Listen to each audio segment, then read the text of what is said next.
Assalamualaikum warahmatullahi wabarakatuh. Saya Harul Faizani, NIM 53010190145. Saya di sini mau mempresentasikan sejarah peradaban Islam modern tentang pembaharuan Islam di Mesir. Momentum perkembangan modern Islam terjadi pada abad ke-19, meskipun disadari bahwa dasar-dasar perkembangan modern tersebut sudah muncul sejak beberapa abad sebelumnya. Momentum yang dimaksud ialah adanya gerakan politik dan intelektual yang mulai bergerak ke berbagai kawasan negeri-negeri Islam. Tema sentral gerakan itu umumnya berkisar pada dua hal: protes melawan kemerosotan internal dan serangan eksternal. Kebangkitan itu tidak berarti bahwa sebelumnya Islam dalam kondisi sedemikian pasif untuk menghadapi perubahan demi perubahan yang terjadi. Pada kenyataannya, suatu peradaban merupakan hasil akumulasi perjalanan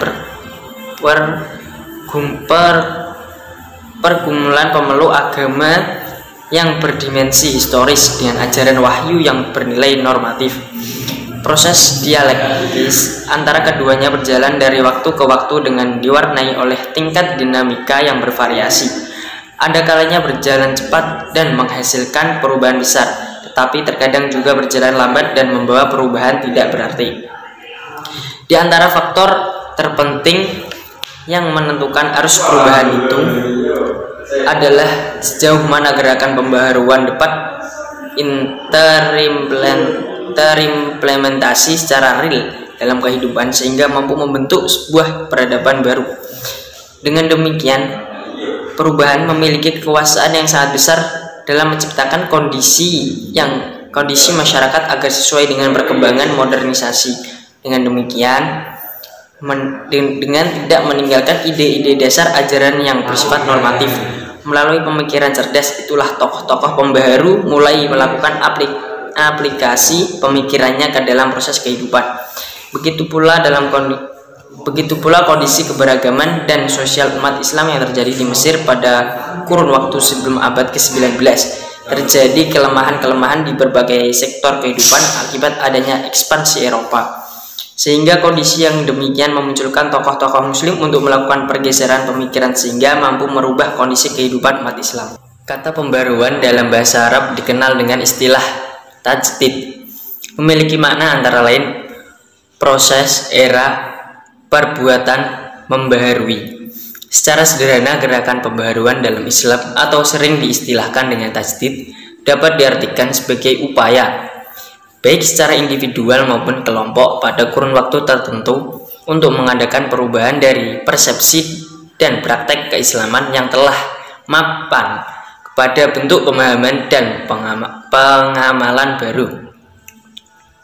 Gerakan pembaharuan ini umumnya berpangkal pada asumsi bahwa Islam sebagai realitas sosial pada lingkungan tertentu tersebut sudah tidak lagi relevan atau bahkan menyimpang dari apa yang dipandang sebagai Islam yang sesungguhnya. Tentu saja bagaimana tafsiran Islam ideal tersebut sangat dipengaruhi oleh cara pandang, pendekatan, latar belakang sosiokultural dan keagamaan masing-masing pembaharu. Karena corak epistemologi gerakan yang beragam inilah maka melahirkan model pembaharuan yang bermacam-macam yang sering ditipologikan dengan reformisme, modernisme, puritanisme, fundamentalisme, sekulerisme, dan nomodernisme. Pergeseran pergumulan gerakan tersebut kemudian memberikan warna baru dalam proses kehidupan yang lebih modern.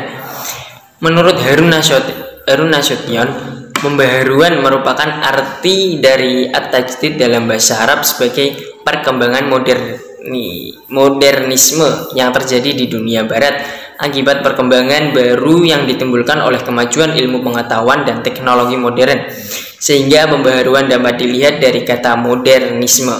Modernisme dalam masyarakat barat mengandung arti segala macam pikiran, aliran, gerakan, dan usaha baru untuk mengubah berbagai paham.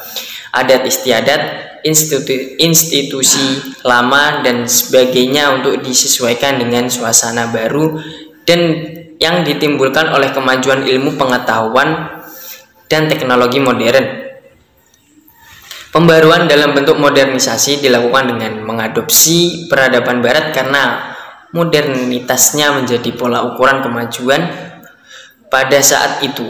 Dalam aplikasi pembaruannya dilakukan dengan membangun interpretasi baru terhadap sumber nilai fundamen utama yang terutama dalam Al-Quran dan Sunnah. Al-Quran dan Sunnah harus dikembalikan lagi menjadi sumber utama sebagai tolak ukur pembenar bagi ide barat, karena kemajuan yang dipakai barat saat ini disebabkan karena mereka mengambil kekayaan intelektual dan historis dari pancaran Al-Quran. Sebaliknya, dalam masyarakat Islam mengalami kemunduran karena meninggalkan ajaran Al-Quran yang harusnya menjadi pembimbing dan penunjuk jalan keberhasilan umat Islam sepanjang zaman. Dari pengertian di atas dapat dipahami bahwa pembaruan dalam Islam memiliki tujuan untuk menyesuaikan paham-paham keagamaan Islam dengan perkembangan baru yang ditimbulkan oleh kemajuan ilmu pengetahuan dan teknologi modern dengan berpedoman pada ide-ide dasar dalam Al-Quran dan Sunnah Rasulullah SAW. Dengan demikian, pembaharu Muslim modern mengharap dapat melepaskan umat Islam dari suasana yang stagnan untuk tidak mengatakan kemunduran dan selanjutnya dibawa kepada kemajuan sesuai tuntunan Islam yang sebenarnya.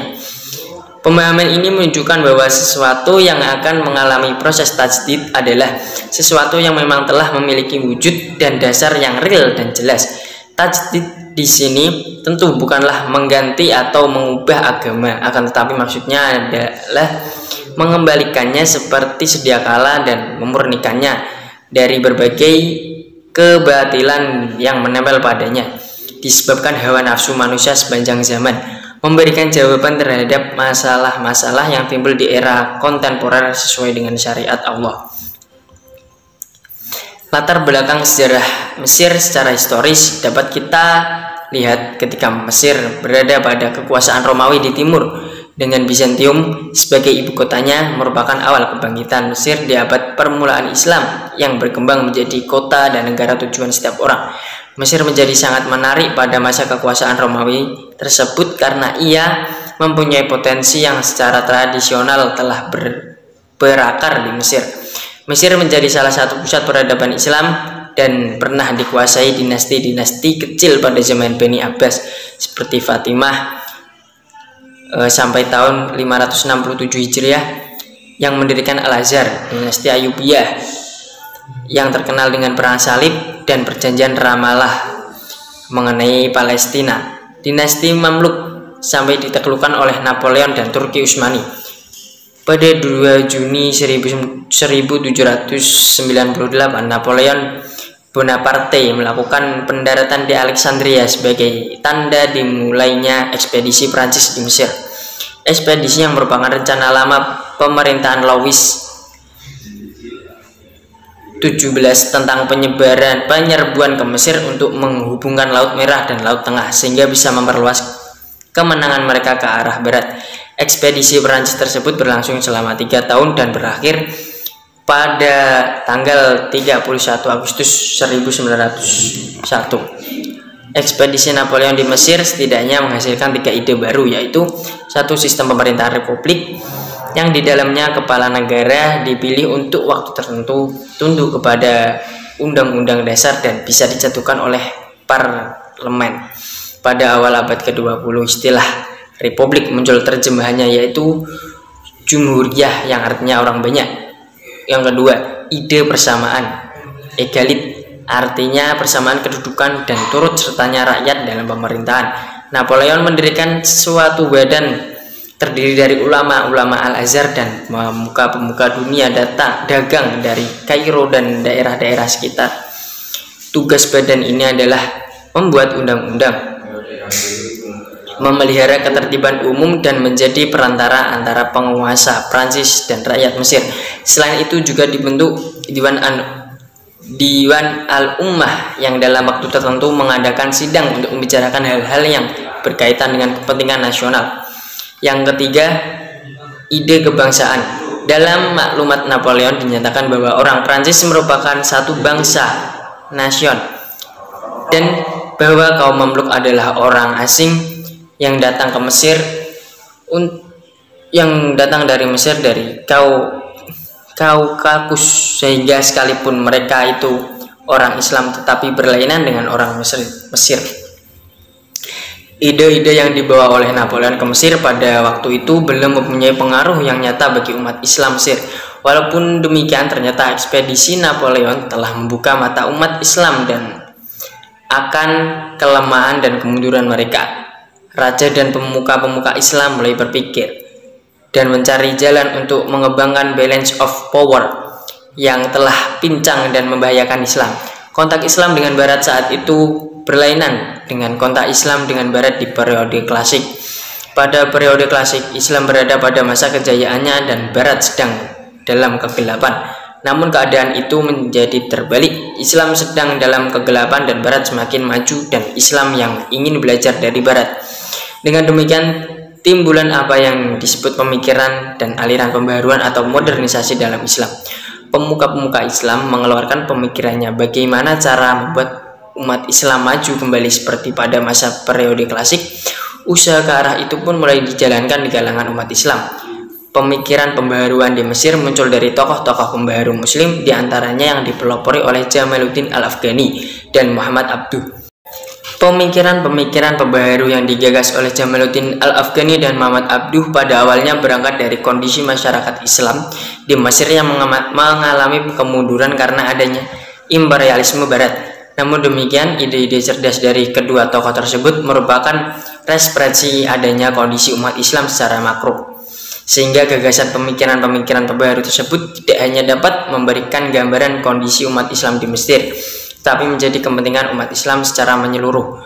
Hal ini dapat dipahami karena memang kehidupan Al-Afghani dan Abduh secara geografis berada di Mesir dan melakukan perjalanan ke berbagai wilayah. Meskipun kadang dilakukan dengan adanya tekanan penguasa pada saat itu, dengan adanya peristiwa pengembangan itulah justru memberikan keleluasaan, kematangan dan kejernihan berpikir bagi Al-Afghani dan Abduh sendiri.